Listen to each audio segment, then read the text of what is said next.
Hey guys, this is Markart. Gonna be doing that video for my Brawl porting tutorial. This one's gonna be about the rigging, so we'll take up a character into 3ds Max, rig it up to a Brawl skeleton, and stick it back into the game. So it'll be kind of fun.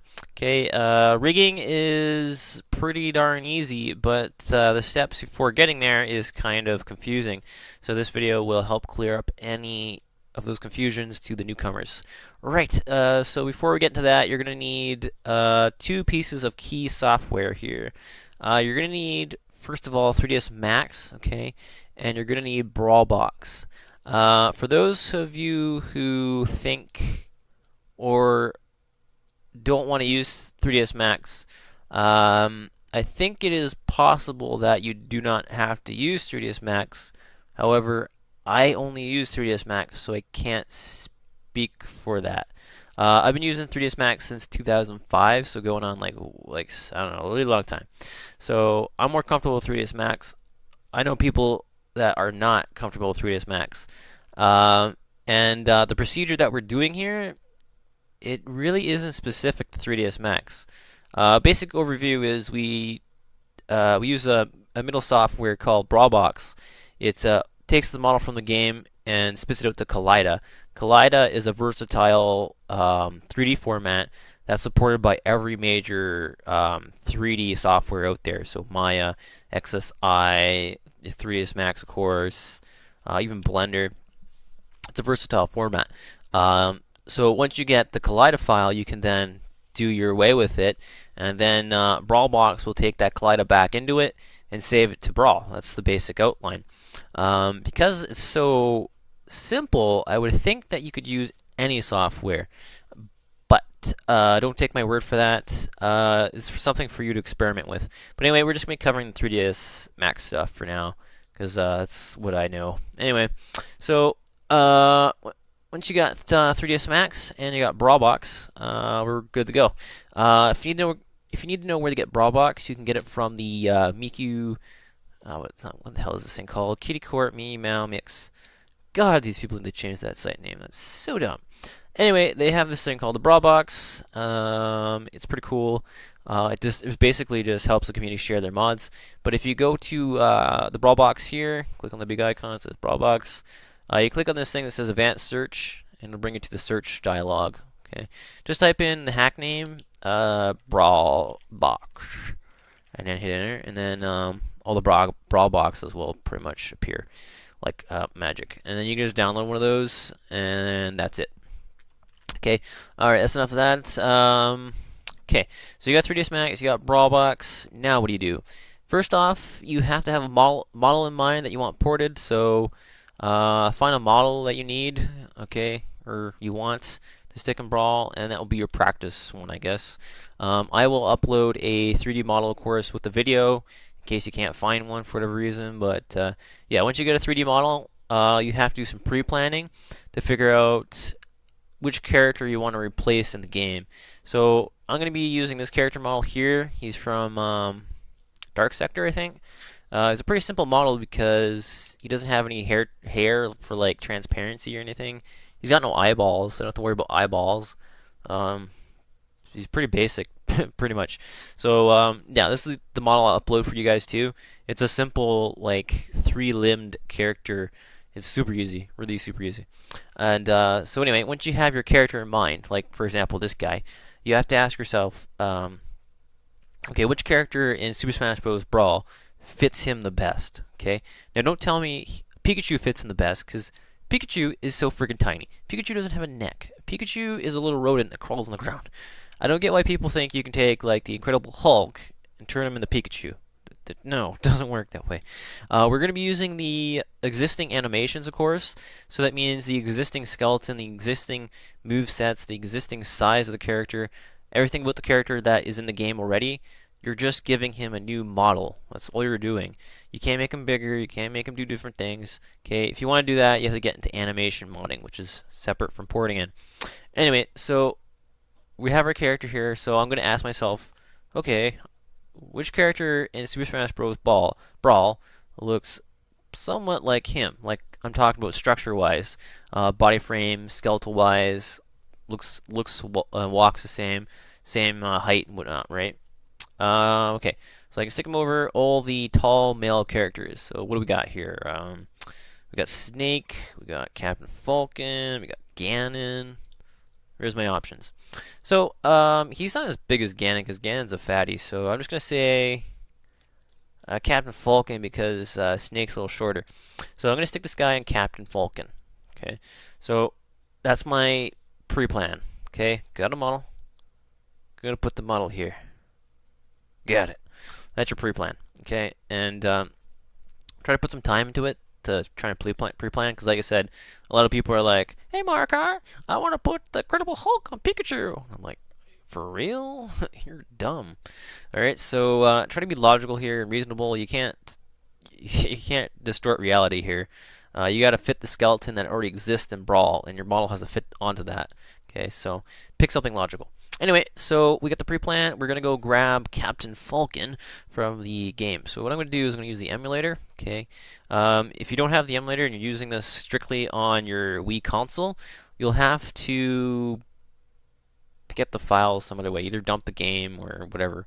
But I can just use the emulator here, and I can right-click on the ISO and I can access the files from the disk, or from the ISO rather. The character models, of course, are under Fighter, and Captain Falcon is in the Captain folder.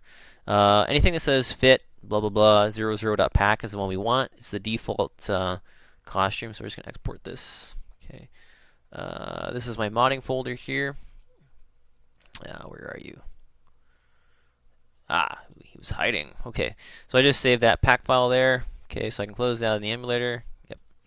Before I do anything with the pack file, of course, I'm going to create a folder and call it backup. Okay. When you're using BrawlBox, it is fairly safe, but I've come across a few times where it's corrupted my file. So just make a backup, copy it to the backup folder. Okay, so that way you have a fresh, unmodified version of the file, and you can always restore it really quickly. Anyway, so what we're going to do is we're going to now open up BrawlBox. I just have it pinned to my taskbar. So here's the BrawlBox. You're going to go open and open the pack file you just saved. Okay, blah, blah, blah. Okay. Okay, so if you're new to BrawlBox, it works pretty simple. You got your resources in the file, and then it shows you the properties or the options you have on selecting a certain resource. Right now, under the pack file, or it's called an archive, whatever, you have 3 resource files, or they're called BRES for binary resources. So you of course have model, texture, and model here. The last model here is actually a shadow mesh. Okay, so you don't really need to do anything with that.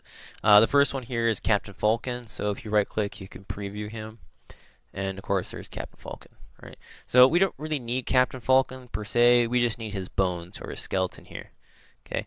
The skeleton, obviously, when you move it, moves the character model and blah blah blah blah blah. Blah blah blah. So, alright, that's what we need. So we're just going to right click and export. Okay. And you can select Kaleida from the save type. Okay, Kaleida again is a versatile 3D format designed to work with major 3D softwares or some other jumbo like that. So we're going to use this to import it into 3ds Max. So I'm going to save this in Kaleida, which is DAE. It asks you if you want to export weighted normals. 3ds Max does not work with vertex normals, so this whole option is kind of retarded. Nope.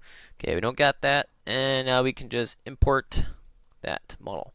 Okay, so I'm going to be using the old version of 3ds Max. However, I do have the new version of 3ds Max. So if you have the new version of 3ds Max, what you can do is go to File and go to Import, and then just go to wherever the heck that file was, and then double-click the crap out of it, and it'll give you a dialog. I believe this is all default. I haven't touched anything. The only thing you'll have to check on is the scale factor. The scale factor must be 1. So if you have an automatic, it'll scale it. See? It's scaling the model. You do not want the scale. So you want to have it on centimeters. So the scale factor is 1. Alright, that's very important. Then other than that, I don't think you need to do anything. Okay? Only if there's a problem, I guess. But post in the video if you got a problem. I don't think there's any problem with the import process, but anyway, it'll give you a bunch of blah blah blah blah blah. I don't know what's up with this. Just hit OK, and there you got Captain Falcon. Yeah, there's Captain Falcon. So that's the importer for the new version of 3ds Max. I believe they upgraded the importer after the version 2009. Not the year 2009. The version is called 2009, I think. Yeah. So yeah, if you got that, it'll probably be okay. If you have anything above 2009, so 2010, 2011, 2012, 2013. They just keep making up new numbers. It's like the year 2012, and they're already making a version 2015 or something. Yeah, it don't make any sense. Anyway, if you are using the old version of 3ds Max, okay, right now I'm going to be using the oldest version of 3ds Max possible. Well, it's not the very oldest version. It's the oldest version you can use that has the skin tool. Otherwise, lower versions don't have the ability to support skinned characters. But anyway, this is Max 8, created in the year 2005. And I've been using this ever since. So I'm going to be using this to demonstrate the rigging process, just to illustrate that you have that period between 2005 and present. Any version of that version of 3ds Max will work for you. I just want to make that clear to people. So anyway, to use the old version of 3ds Max, you can't just simply import it. You're going to have to go to the Autodesk site. Okay, you can type in Google, just Google Autodesk FBX plugin or converter or something like that. You'll come to this page here, and if you scroll to the bottom, they have this thing called the FBX converter for Windows. Basically, this is a standalone tool which allows you to convert between FBX and Kaleida, which is DAE. So with this tool, I can convert a DAE to FBX and vice versa. And because 3ds Max, the old version, does not support Kaleida properly, I can convert it to FBX and work from that, then convert it back to Kaleida, and then work normally. Okay. So anyway, download that. I've already got installed here. Okay, it looks pretty flashy. Right now I have the UAC disabled, so I can just like drag and drop. Okay. Otherwise, just hit add and just manually open the file. Okay. Anyway, so from here, it pretty much automatically sets up the conversion for you. I'm going from DAE to FBX, but you can see the destination format is for 2013. I'm going to go down to 2006, and it's going to save in the old version of the format. So I'm going to hit convert, and you'll notice a file will pop up here. All right. So now I can open this up in the old version of 3ds Max. Okay. Again, if you have the new version of 3ds Max, you don't have to do that. Okay, you just import the Kaleida or the DAE directly. Okay, all right. So we're gonna go to File. We're gonna go Import. Oh, of course, it's right there. When you import this sucker, for some reason the geometry will crash. I don't know why. I think it has to do with the skin. So just disable everything. Have it on merge, bones only, convert to the z-axis, and again the scale factor has to be 1. And then you can just hit OK. Okay. Okay, this imports the bones, of course. These are actual bones. If you want to convert them to nodes or dummies, like in 3ds Max 2011 here, you can see that the bones are like these little stick things. Okay, they don't really have a surface or anything; they're just outlines. All right, you can convert your bones to that by selecting the bones, going to the Display tab, and scrolling down. Okay. Here, this row it says link display, enable display links, and link replaces object. And that's it. So it looks the same now. All right. So that's the skeleton for Captain Falcon. So now all we have to do is stick a character model on it and export it back to Kaleida, and we're pretty much good. All right. So the next step is to take our character model, our new character model, bring it into the scene, and fit him to this skeleton so that he can be exported back out. So what I'm going to do is I'm going to find that character model that I had. Where are you, character model?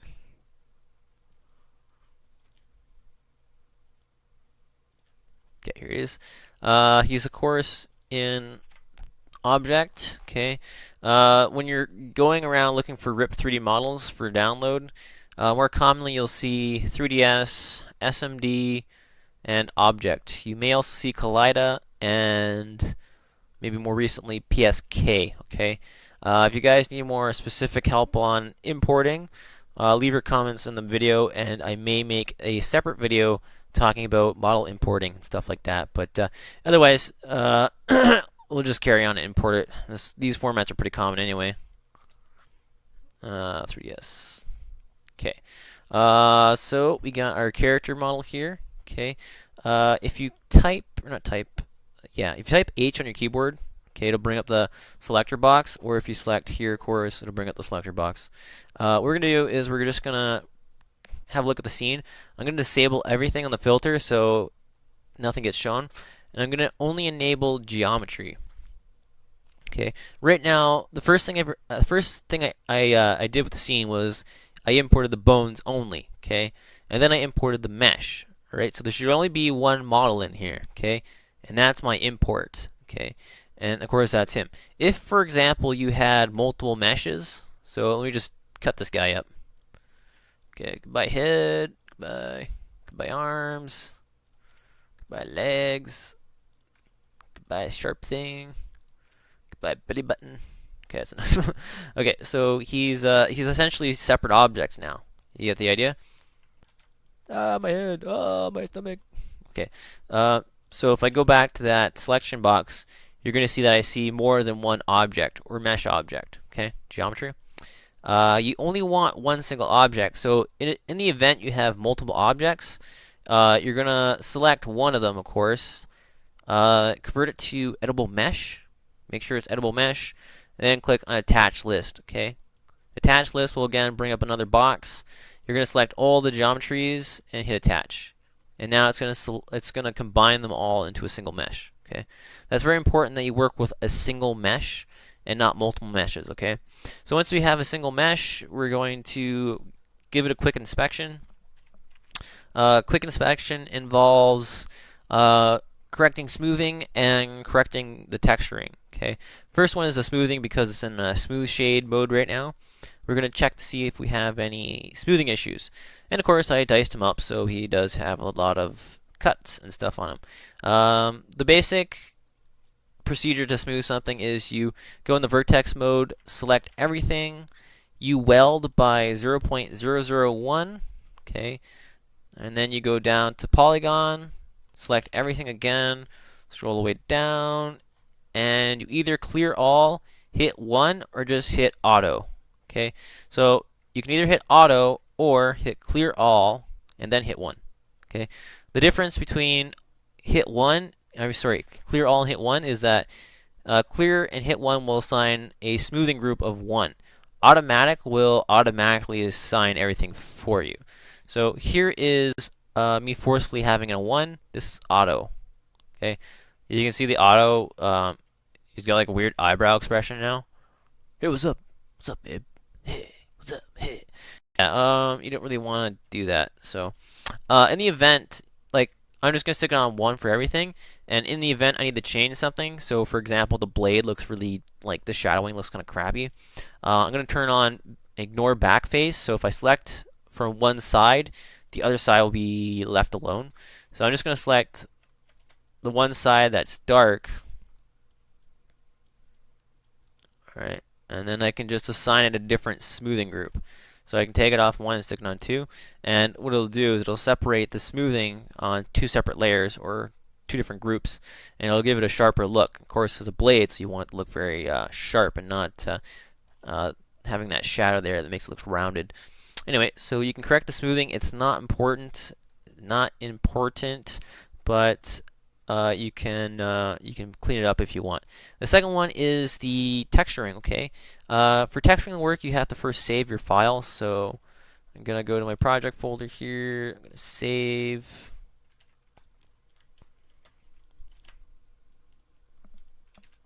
And then I'm gonna reload. So I'm gonna save, and I'm gonna open recent and open the same file again. Okay, and then I'm gonna go to View and hit Activate All Maps. Okay. Nothing works. Okay, that's because the textures are failing for some reason. Okay, in 3ds Max 2000 and whatever, the new version, go to View and go to Show Materials and Viewport and go to Display with Maps. Okay, that does the exact same thing as in the old version if you want to activate. Okay, anyway, that didn't work. So what we have to do is we have to go to the Material Editor. So hit the Material Editor icon. Vice versa, it's the M key on your keyboard. In this one again, the material editor is, I think, this thing. Yep, it's a different icon. This one you may have it in the slate editor. Okay, you can use that, but I would recommend you convert it back to the compact one. Okay, looks like that. All right, so we'll just go back to the old one. All right, so with that out of the way, you can click on the eyedropper, and anything you select will bring up the material for that object. Okay, so this brings up the material for that object. Here's our material. We're just gonna have a little look. Okay, I'm gonna check the diffuse channel. The diffuse is the basic texture of the object. So I'm gonna select this, and I'm gonna see what's going on here. Okay, it says body. So click on that. Oh look, there's no body texture in my folder. Why? Okay, so that's why the textures didn't work. So we have to look for that texture. Body, body, body. There it is. Stick it there. And there we go. Looks very dark. Environment controls, ambient.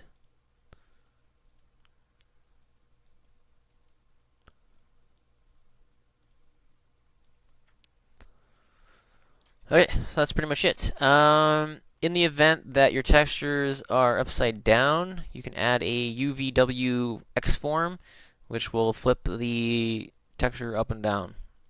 Right? In the case you needed that, but we don't need that. That's his texture basically. All right. So, if you do have a material problem, most likely it's because the textures are not in the folder. If it's not the case, then your object doesn't even have materials, and that's a different problem altogether. All right. Again, if you have specific problems, leave them in the comments in the video, and I'll look at your files if you have them. All right. Anyway, that's the thingy and the thingy. So you check out the object, fix smoothing errors, and fix the materials. Okay, and now your model is basically prepped, or pre-prepped for the next preparation step. So next we want to fit that model to that skeleton, okay? Now I know most people will just take the scale button here and go whoop. Alright, please do not do that, okay? What you're doing is you're modifying the transform of the object, okay? Every object has a transform, and I find sometimes when you're conflicting a lot of objects, the transforms can get kind of wacky. If you can, try to use vertex mode and scale that way. I find that's more reliable, like this, okay? And make sure you're on the center pivot so it centers to the grid. Alright, so now we just scale it down. And we're just scaling it roughly to the size of the skeleton. The arms, of course, are not in a T-pose. I'll show you what to do with that in a sec. We're just going to line up his shoulders with the shoulder bones. Okay, so I'm taking it from the feet, from the ground of the ground, whatever you want to call it. We're taking his feet from the ground, and we're just lining up his shoulders. That's the most important thing, is his shoulders, the shoulder height. And these bones should go center of the shoulders. All right. And this is another funny question I get a lot of times. People are like, "Where do I put the bones?" Well, where do you mean? What do you mean where you put the bones? Bones go where the bones go. Well, I don't get it. Essentially, you want to put the bones in places that bones would be in your body, like your actual body. I'm not gonna Google it because it's gonna bring up a lot of naked images. But go on Google and type in human anatomy, and you'll see what I'm talking about. How the bone structure works in a human body is how you want to make the bone structure appear on a character model, because that's how you want it to bend, like a human, like real life. So what we have to do is emulate that by positioning the bones in the actual position it would be in the human body. Okay, so you want a shoulder bone, you want to put it where the shoulder bone would pivot in the actual human body. And I can't tell you that. You have to just go Google it and look at some like pictures of skeletons and stuff like that, and like open up bodies. I don't know. You'll have to research about human anatomy, but the basic rule of thumb is you're going to put one of these big ball things in the middle of something that you want to bend. So you don't want to bend something here, you want to bend it right about here, in the middle of the shoulder. Okay. Anyway, so moving on from that. We're just going to get it from the center of the shoulder, of course, and that's my only concern. So, we're just going to move this a little forward, and we're good. Alright, so you see what I did there? I lined up, this is the shoulder bone by the way, okay, and we're going to put in his shoulder, okay. I'm not worried about the width, the horizontal stuff. I'm just worried about the vertical for now. The vertical is very important to me, and that's about it. Good. Okay, next problem. Okay, so we have him basically scaled to our skeleton. The next problem is making the rest of him pretty much fit with the skeleton. You can see that he's got a big arch on his back, which makes it very difficult. The easiest way to correct this stuff is just going into vertex mode, selecting a bunch of junk, and moving it like that. Okay. Of course, that becomes kind of challenging if you don't know what you're doing. Make sure that you have ignore mode off. I just did that by accident, and then you'll be able to select both sides. There we go. Now it looks better. Let's move his legs here. No, I'm just kidding. It's easier if you use soft selection. So when you're in vertex mode, go to soft selection and then toggle on use soft selection. Okay. Oh, you might want to convert this to editable polygon actually. So we're going to right click and go to edit polygon or edit poly. Sorry. This way you have the ability to use the paint tool. I don't personally use it a lot, but you can use vertex painting. So in in soft selection here again. Okay, if you enable that thing, you notice that you get like a red color and then it tapers off to a different color. This represents the weight value. Okay, so if I pull this, this stuff will follow based on a weight value. Okay, so of course anything red will be pulled more so than something that's blue. Okay, it's influencing things around in this area, and you can adjust that by adjusting the fall off. Okay, so you get the idea. If you toggle on edge distance, just scroll up to whatever. It works on only the vertices that are connected. If you toggle it off, it affects any vertices in the air. They're two very different things, but they both have their applications. The third thing you get when you use Edit Poly is the Paint tool. The Paint tool will allow you to paint on the vertices. Ooh, you don't want to brush that big, actually. It's kind of big. All right. You can adjust the value from 1 to maybe 0 to give yourself a reduction or whatever. So yeah. So with paint mode, you can say, okay, I want to move his face just a little bit, and then when you move something, his face moves. Okay, that's paint mode. I don't use that too much, but it's there if you need to. Anyway, so what we're gonna do in soft selection is we're gonna select something. It's like, for example, the leg. Now when we move the legs, it won't look so horrid. It'll look more like different horrid. But I'll show you how to use this effectively. Let's just do something like the arms, for example. We're going to select his arm. We're going to toggle on edge distance. Okay, we're going to reduce it. Oops, reduce it. Yeah, there we go. Okay, and I'm going to go into the front view. All right, front view. Oh, you know what? This is a little backwards. Okay, he's backwards. Whoops. Just give me a sec here. Okay, if you go to front and you toggle on the shade mode, we're actually facing his back. So I gotta flip him around. Rotate 180 degrees. Oops. Alright, there we go. That's better.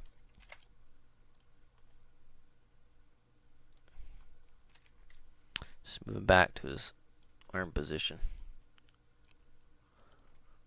That's better. Oh yeah, now it fits really good. Oh yeah, alright. Okay, my bad. So now he's facing the right direction. Let's try that again. I'm just going to select his arm. Okay, toggle on soft selection. And now if I move his arm, it should move in a gradient. But you can see that it's still kind of undesired. Like, if you try to rotate it and move it, it might look a bit unsightly. However, that didn't really work out so bad. It looks kind of good. But anyway, what you can do is when you come to the front view, turn on rotate. Okay, and if you have this thing on the last button here, okay, this is called the coordinate center. Basically, the center of your view or the center of the grid becomes the pivot point. I don't know if you saw that. Pivots from here. If you change it from here, pivots from maybe whatever you want. Okay, so we're going to use this thing. We're going to stick it in the middle of the screen where the arm would bend normally, and then rotate like that. and vice versa from the top. Need that. We'll go back here. Change the pivot point. Rotate it out. All right.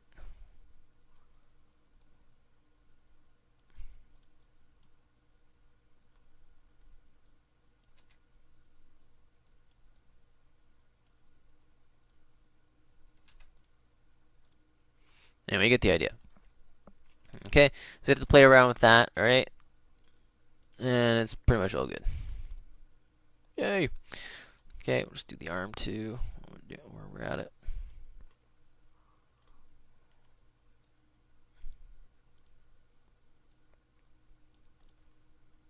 Okay, depending on the model you have, you may be able to use the symmetry button. So if you click and add symmetry, it'll mirror over the mesh. Okay, obviously that's really not working out too good for us. Just get rid of that. Okay. Let's see his legs. Okay, the legs, you don't have to get perfect. The human body, the legs don't move like sideways. Like your leg won't go this way or that way. It only pretty much goes back. That's it. Maybe it goes front a little bit, but it only goes in one direction. So if the alignment horizontally or left to the right is kind of off, don't worry about that. You want to worry about the kneecap and make sure that's kind of centered with the joint position, right? Not vice versa. I mean, same with the ankle and stuff. The ankle on this one is kind of low. I don't know if it'll work too good, but anyway. Other than that, the arm, the elbow is off a bit on this one. Okay, we're gonna move that over.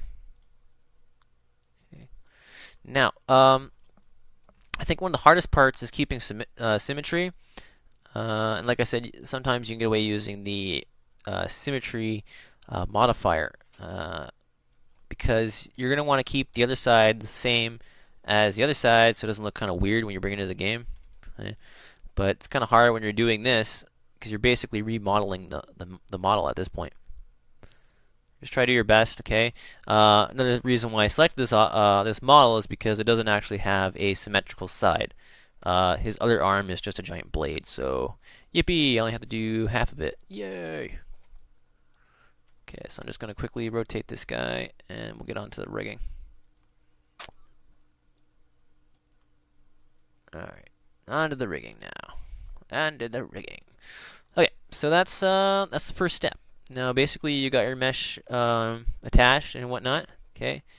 And the other thing you want to worry about is the head, but since his neck is insanely large, it's not going to work anyway, so we don't have to worry about it. Yay!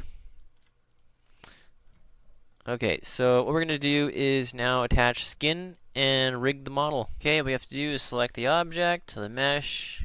Make sure it's converted back to edit mesh when you're done.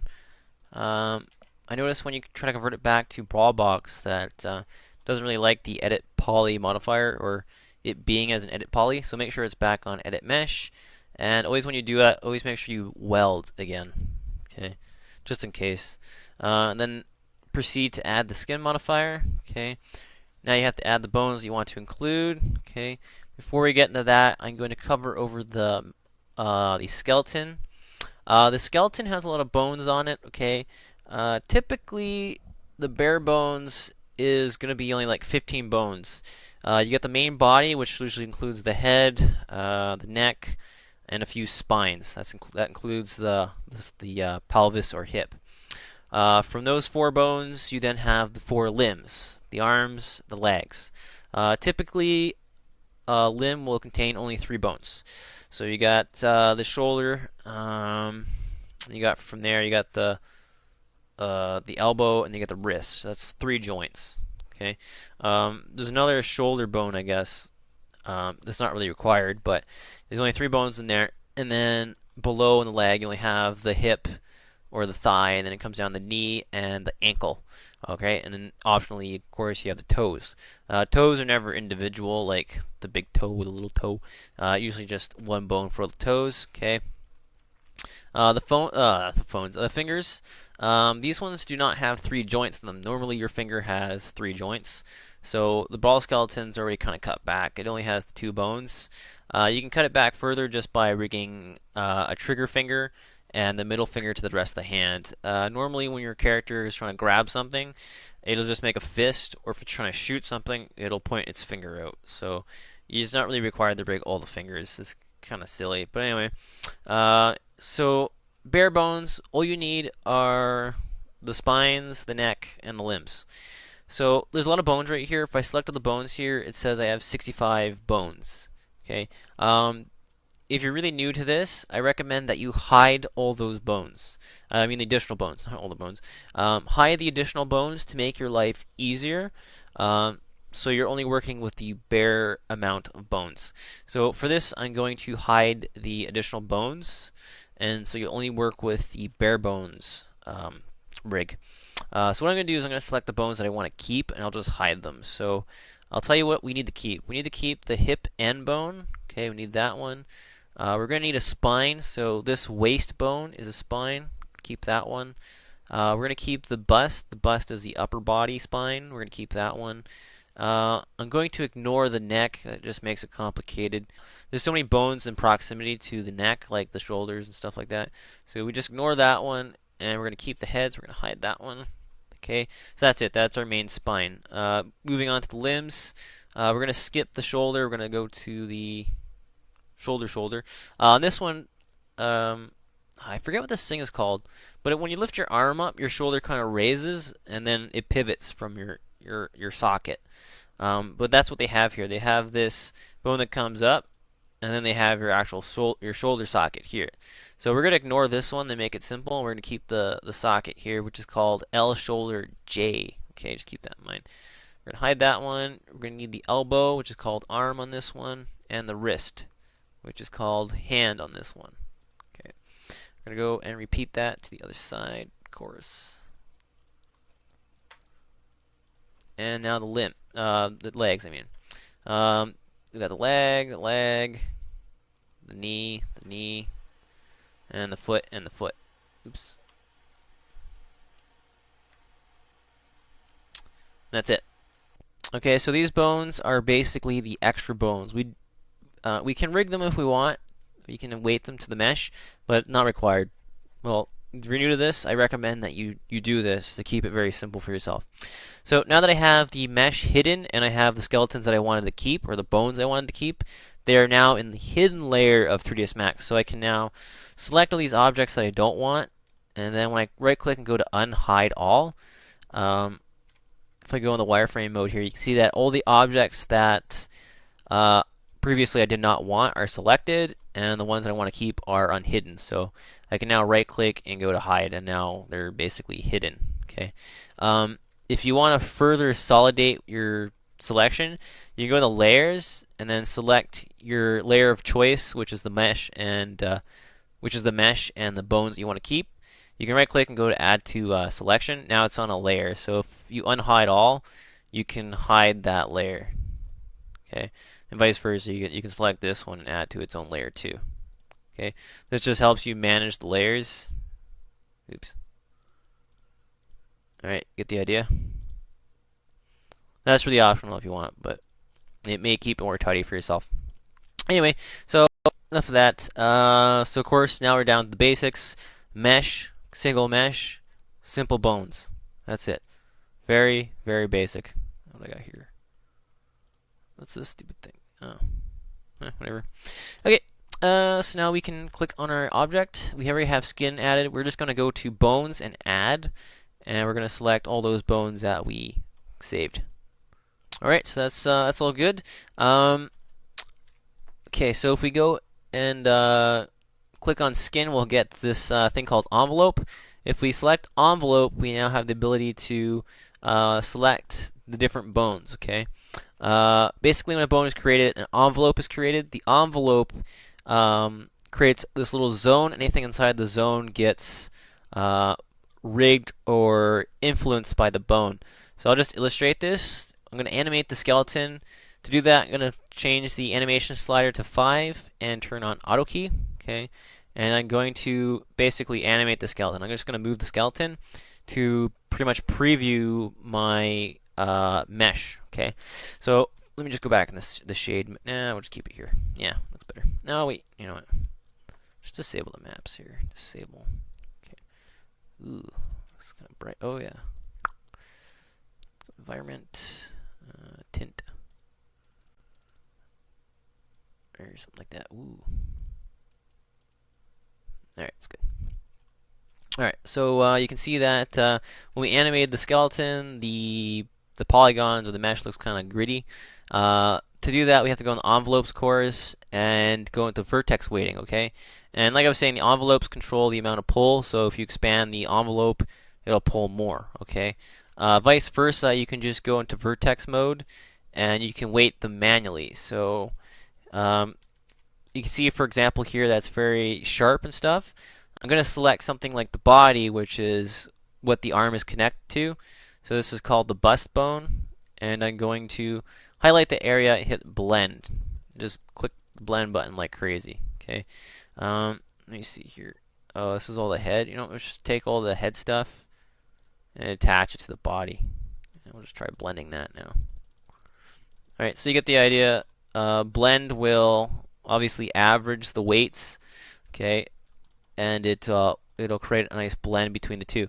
So it's being put, all the vertices are being pulled a certain percentage to the body, and the rest are being pulled a certain percentage to the actual arm bone, creating that transition there.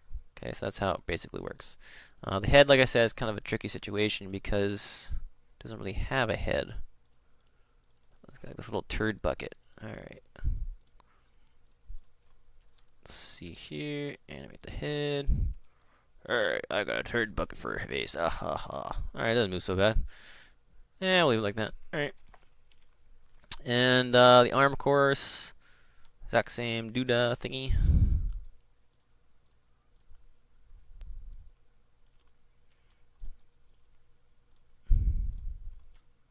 So you get the idea. Basically, we select bone by bone.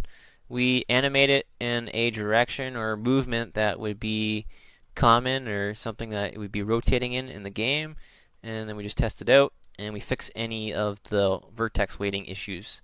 Vertex weighting in a nutshell is basically every vertex is given a weight or an influence value that holds it to a particular bone. So by default, these vertices are given a initial value, usually selected by the envelope, and if the envelope is correct, you have to basically solve them and fix them up. That's it in a nutshell. Select vertices, blend the crap out of them, add manual values. Just do what you can to make it look not like poop. That's basically the basic outline of it. Okay. Alright, you can see that I'm just adding crazy values and basically using the blend button a lot. So I have no tricks or tips or anything, just use the blend button. You're going to have to redefine some areas, of course. I only usually use the value 1. So for example, the wrist here. You don't want your wrist bending like that. It looks kind of scary. So I'm going to take it from the arm bone, which is what the wrist is attached to.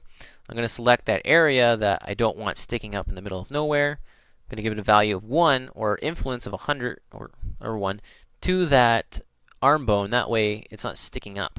Okay, and then with that majority of the vertices corrected, I select the area around the bend and I blend, and then I get that transition there. Okay, so that's the only tip I can really give you. The rest is pretty much experience, and I don't know, I guess that's it. So anyway, that's doing the arm. Okay, I didn't include the finger bones, but if there was, it's a little bit more complicated because you have to deal with every bone in there. 1, 2, 3, 1, 2, 3. It gets kind of timely, and it's they really don't use their fingers that much in the game, only for picking and grabbing stuff. So as I said, you only need to rig really the finger, the index finger, and all these 3 fingers can just be rigged to one of the middle finger bones, and that's it. And maybe the opposable thumb if you need to be. Okay, so you only need to deal with 3 bones there. Okay, just you don't want to make your life too overly complicated. Anyway, so that's done. The neck's done. The leg. Okay, whoa. I just noticed he's got like this little tail going on. That's some messed up stuff. Okay. We're going to, of course, blend the crap out of his butt. Blend, blend, blend, blend.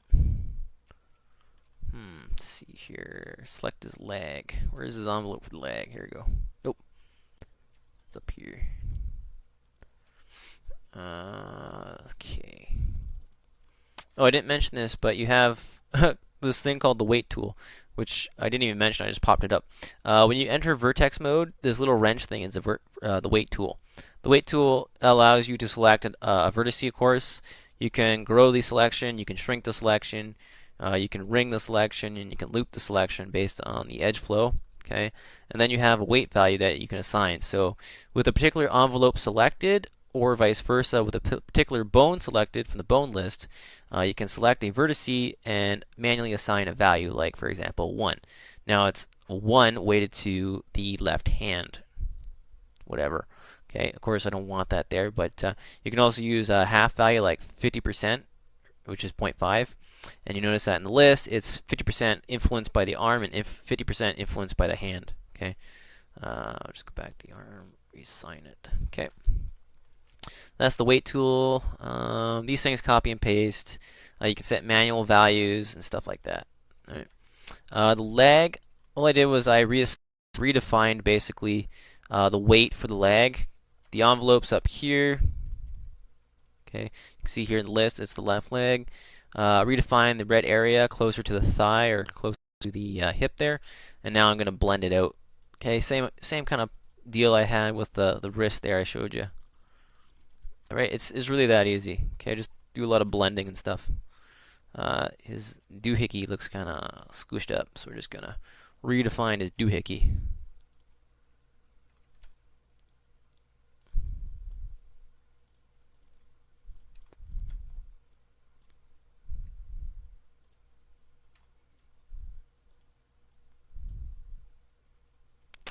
Make that 1.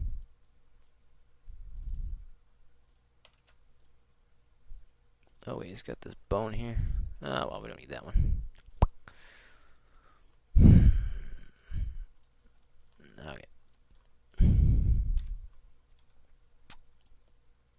I'm just gonna skip his foot just to speed things up here.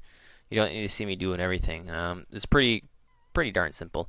We'll just do this neat, and I'll show you the mirror button.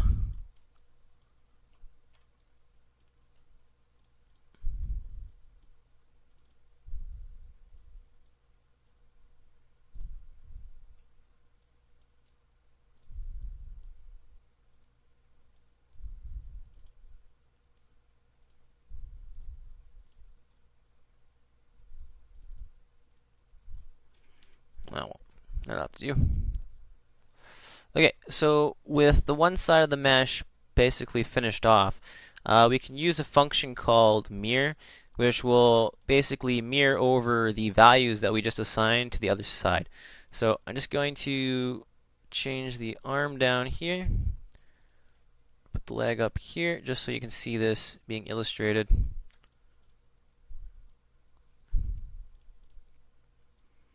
Okay, so this is the right side of the model, or to your left, whatever.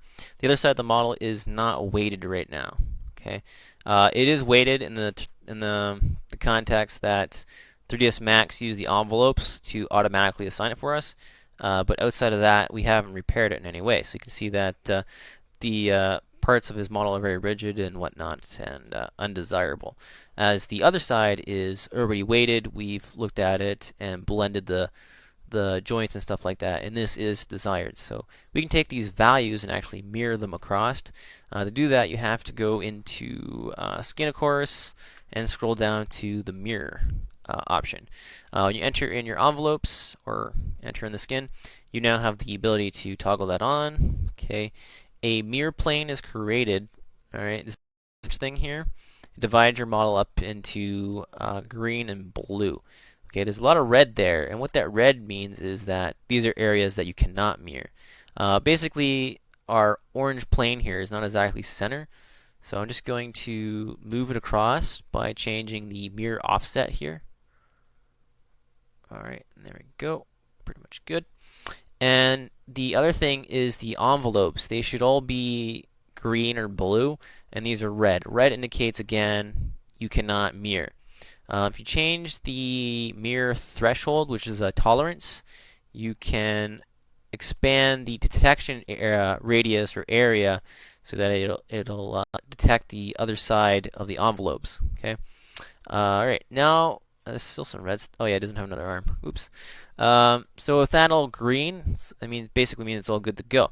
So I'm just going to select an area on his body and hit this button that says mirror paste, and then as you can see, that other side has now basically blended itself back out. Okay, and you could do this here.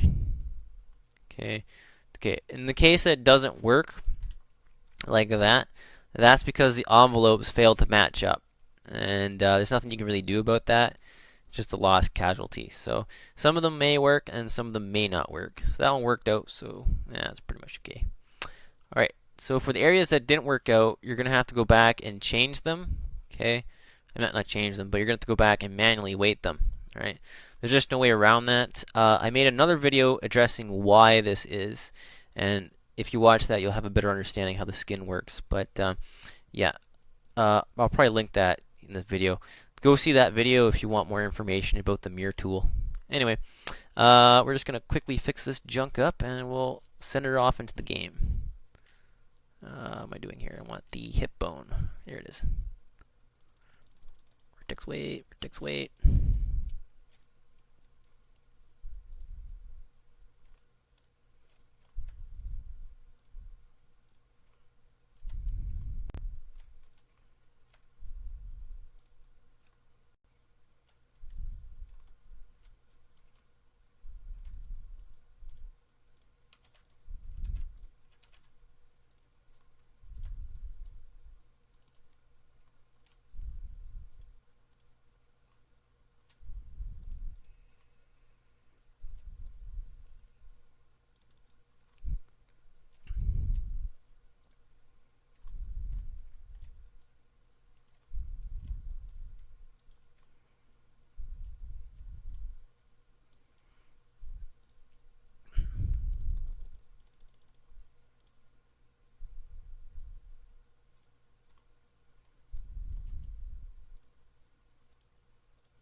Alright, so yeah, he's pretty much good. So when we exit our animation mode, come into auto mode, and we return the slider back to 0, the mesh will return back to his T-pose position.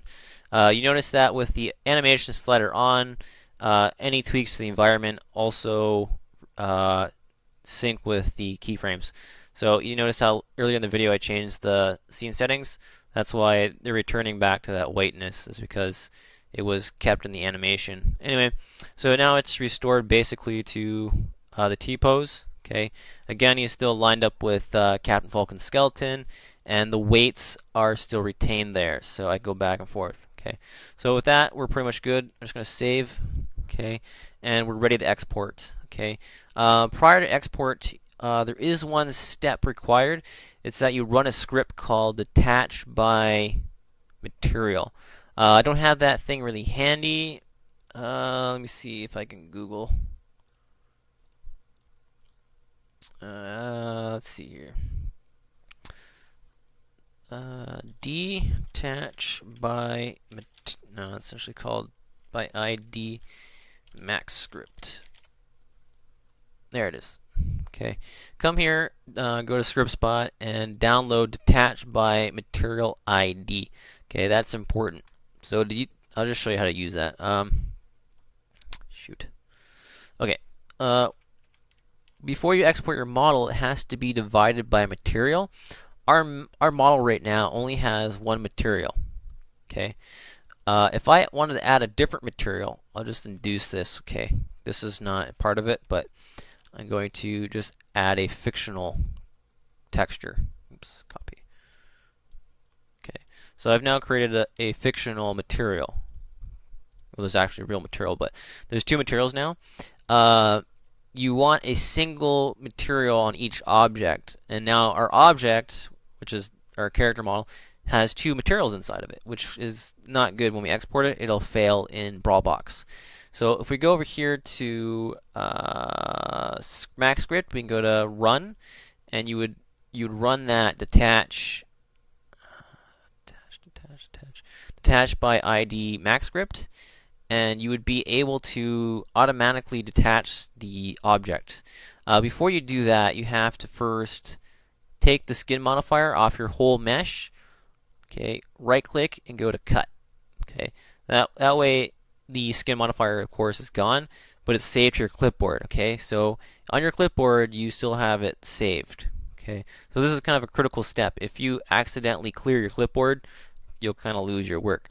So you got to kind of work kind of fast here. You want to select your object and you want to detach it. Okay, so I'm going to hit detach. It's going to do some magic, and what it has done basically is detach the material. So if I click the eyedropper and I select this object, it's now a single material. Okay, if I select this one, it's the other material. It's also separate. Okay, so we need to do this before we export, is attach all the objects based on material. So every object has its own single material, not multiple materials. Okay. All right, so we're just gonna put him back into place. So we have two objects, of course, now. I don't know if it'll help. I click on the wireframe mode. Two objects, and what we can do is just right-click. Oh, I forgot one step. What you're gonna do is go to your selection box, toggle off everything, and just turn on geometry. Select everything here. What do I have? 3.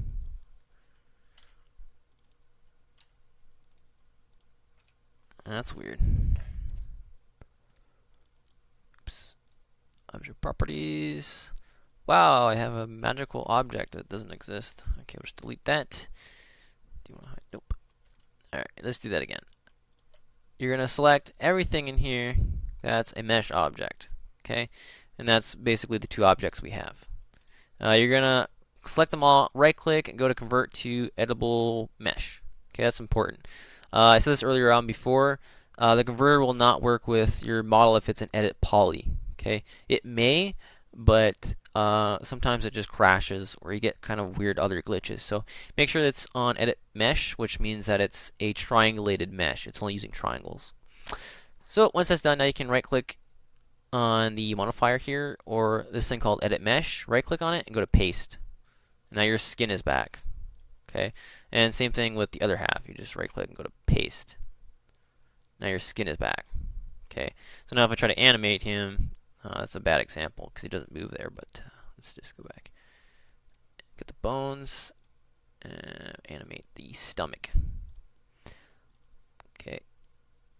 Alright, so you can see that there's no tears in the stomach. Okay, so you have to reapply the skin modifier. And if you had, for example, like 100 different objects, you don't want to go one by one. What you can do is, we'll just create a little example here. Okay, so I got like I don't know, like a lot of these guys, right? You're going to select them all, and then you can add a edit mesh modifier. Okay, then on top of that, right click and go to paste, and now what it does is it essentially pastes on an instance of the skin modifier for you on all of those objects. Okay, alright, so there's two different ways you can do it. Alright, you can go by one, or you can just select them all and add them all at the same time.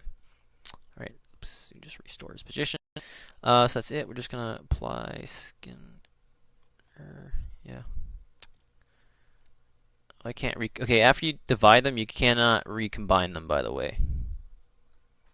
Okay, but fortunately I still have the thing on the clipboard, so I can still do that, but there we go.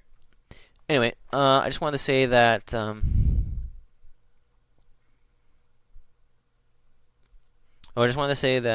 when you divide your mesh like that, you'll get a seam. So if I disable the textures on this thing, shoot.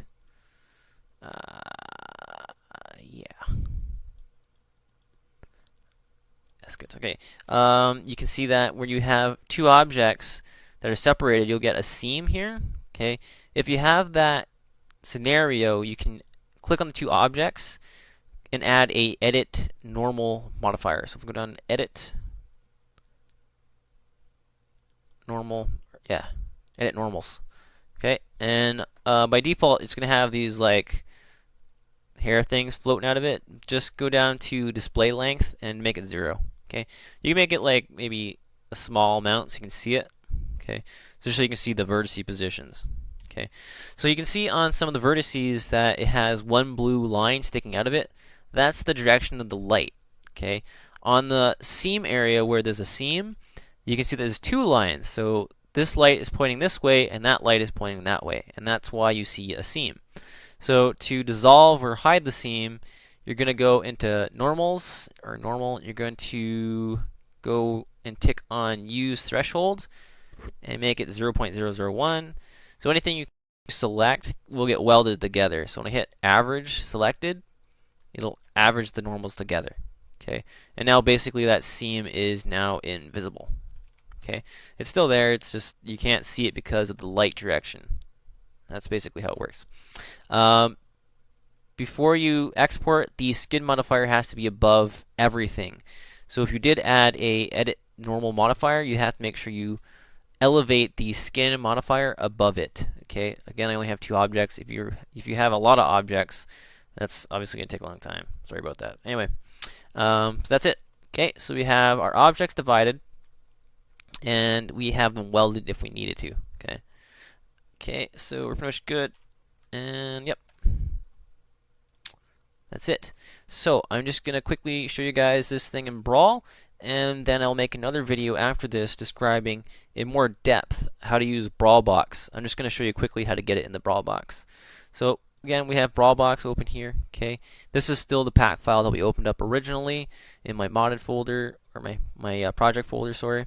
What I'm gonna do is I'm gonna export this back out. So since I'm using the old version of 3ds Max, I have to save as FBX.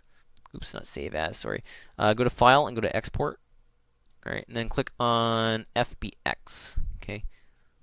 Okay, I realize I have the Collida plugin in here. I'm just making a point. Go to the FBX plugin. There we go. Okay, I'm going to save this thing. I'm just going to call it mod. Oh, actually, I want to go in the right folder here. I'm going to call it mod. Hit save. Okay, this I just have geometry. Geometry as bones. Export as bones. I got skin. Show warnings. 2006 format. Convert animation. System Y. And then of course it's on 1. Scale factor 1 again. Okay, just hit OK. And then that's it. Okay. Again, if you're using the new version of 3ds Max, you just go directly to export, and then you save directly to Autodesk Collida directly. Okay, and then you would just save your whatever. All right. In here, I don't have anything. Well, I'll review it just in case. Okay, we'll start with include. Include geometry, convert deformed dummies to bones, animation yes. No. Deformations, yes. Skinning, yes. Morph, no. Camera, no. Light, no. Advanced options. Unit scales, again, always scale factor 1. It's on automatic. Axis is on up, axis Y. User interface, show warnings, generate log. Okay, this one's important. Triangulate and single matrix. Okay, then hit OK. What's got here? Oh wait, this is Captain Falcon. Oops. Anyway, so that's how you would export from here. Okay, I got a bunch of errors because Captain Falcon's model is broken. There's no skin modifier. Anyway, so that's the new version. If you're using the old version, you're gonna have to convert that FBX you got. So I just created that from the old version of 3ds Max. It's called mod FBX. I can go back into the standalone converter. Okay. Toss it in. It's going to automatically convert to a updated version of FBX. We're going to force it to Collida. Okay, so it's going from FBX to Collida. Just hit convert, and it'll pop up here. Okay, so now we can go into Brawlbox, and we're ready to go. We're going to right click on Captain Falcon's mesh. Okay, so this is Captain Falcon. Right click on him and go to replace rather than export. Okay, and then we're going to select the object or the model we exported, now called mod. Okay, it's going to ask you for some thingies. These options are really optional. You don't have to worry about tweaking any of them. At least I never had to. Just hit OK.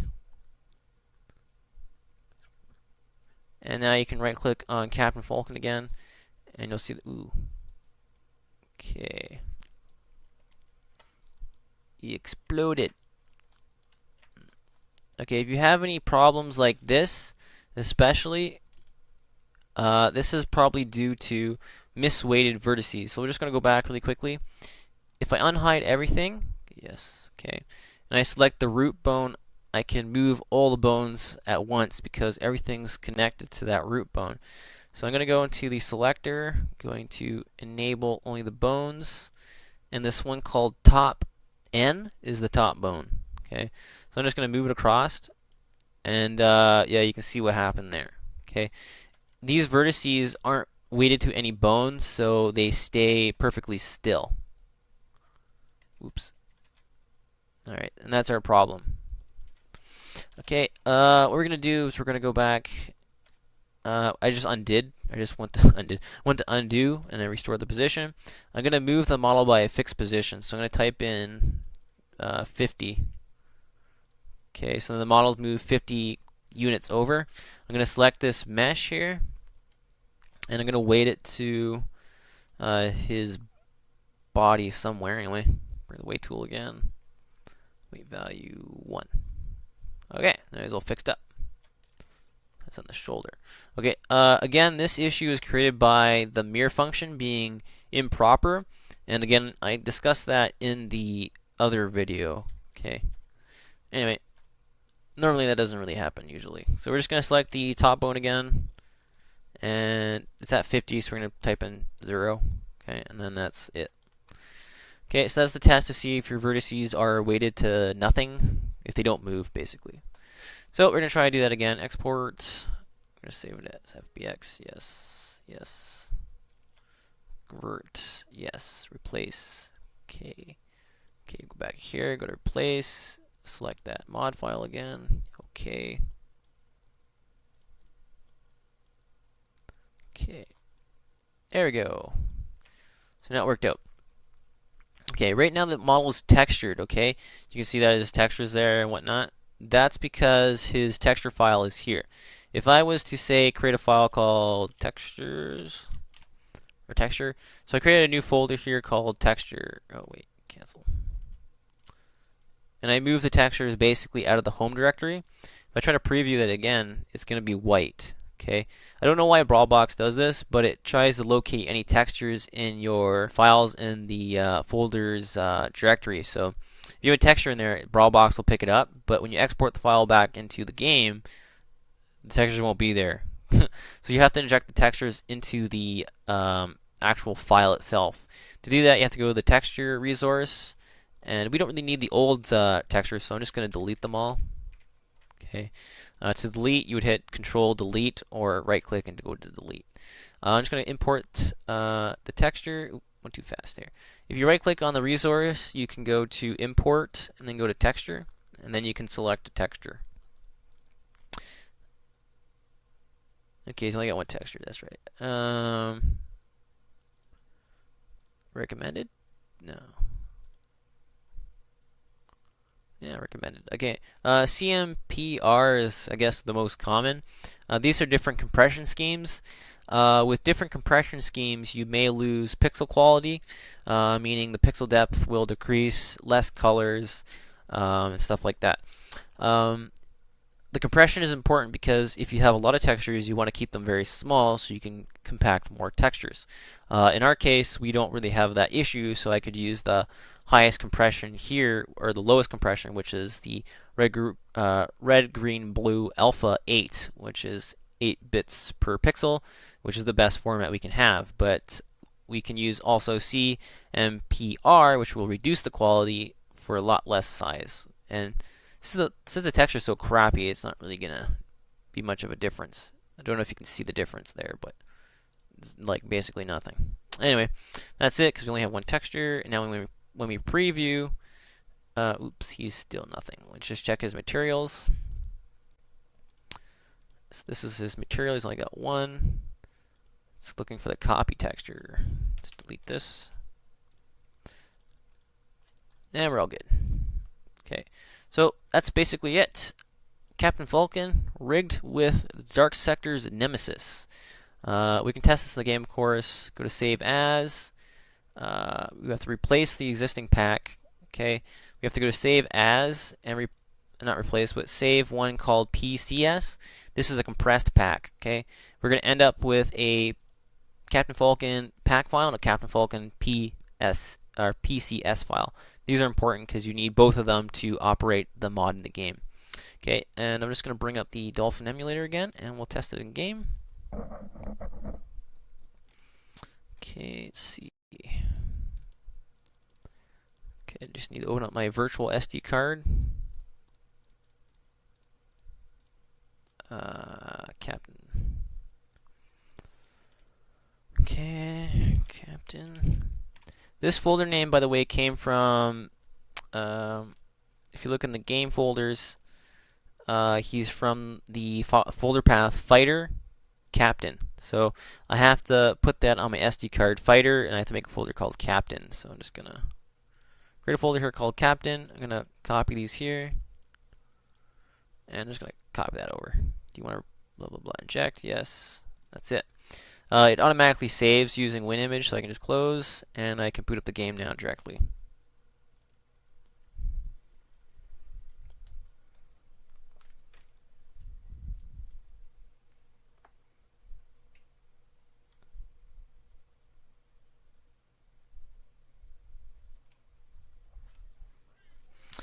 Alright, so Captain Falcon, where are you hiding?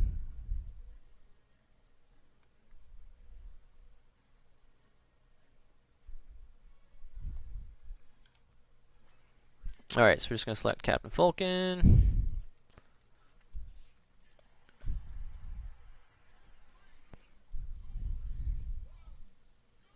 And there we go. There's our mod. The textures are really dark, though. It's kind of unfortunate. Actually, let's go find a lighter color area. There we go. That's nice and open.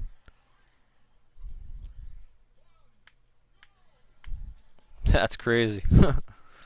Nemesis, gonna kill you and your family. That's so classic. Look at his claw. Yeah.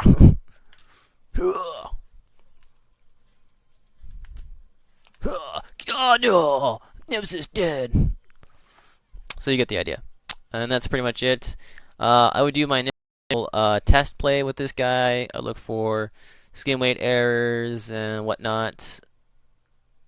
Sometimes things don't really move or articulate the way you want it to, so I just play the character for a bit and look for any areas that need to be touched up and whatnot. Okay, like for example here on the bum. You notice there's something poking out. Okay, that's what we call, yeah, we call that. I don't know, I forget what we call that. But yeah, you want to fix up that weighting error there, and yeah, that's pretty much it. Later on, I'll show you guys with more Brawl Box.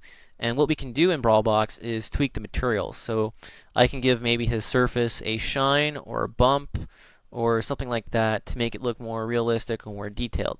Okay, and I'll cover that video. Okay, so anyway, sorry for the long ride. Hopefully that was informative, and I wish you luck on your first rig. Hopefully that information will assist you. Anyway, see you next time. Talk to you later. Bye.